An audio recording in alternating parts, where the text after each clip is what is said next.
Everyone, Alhamdulillah, I cleared my first year examination with 98 percentage. Now I came here with a PYQ taken from IIT JEE 2011.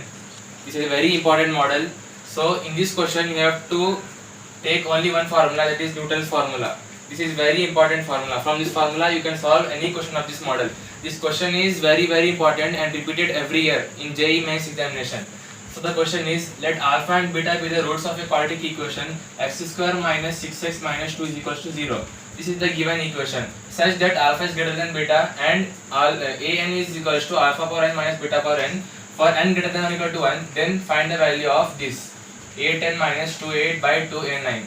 We have to find the value of this. Options are given 2, 3, 6, 12. In the whole question, the important things are only these two: the quadratic equation. We have to find the what is the right to proof and this formula, these two formulas. So if you have to find the formula, first write the given equation x square minus 6x minus 2 is equals to 0. In order to find this value, first we have to write this formula: a sn minus sn plus 2 plus b sn plus 1 plus c sn equals to 0. After writing this formula, take this a10 minus 2a8 by 2a9. If you observe this equation, while comparing these two formulas, you can write this formula as, first of all, see the degree of this equation. Here the power is 2, so the highest number here is 10. So you can write here as a10. Next the number is 9. Don't take 8 here because here also we have x variable, but it is constant. In constant you have to write the least value, that is a8. Here you have to write the value of a9 minus 6a9. Don't forget this integer.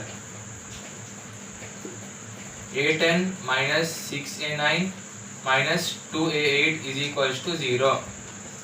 Now we have to find this value, so easily you can find a10 minus 2a8. Keep here and this transpose to right hand side.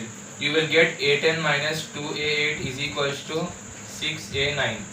a10 minus 2a8, this can be written as 2 into 3 into 2a9. This is multiplication, here it will come into division. a10 minus 2a8 by 2a9 is equals to 3. So the answer you will get is option B, that is 3. Thank you.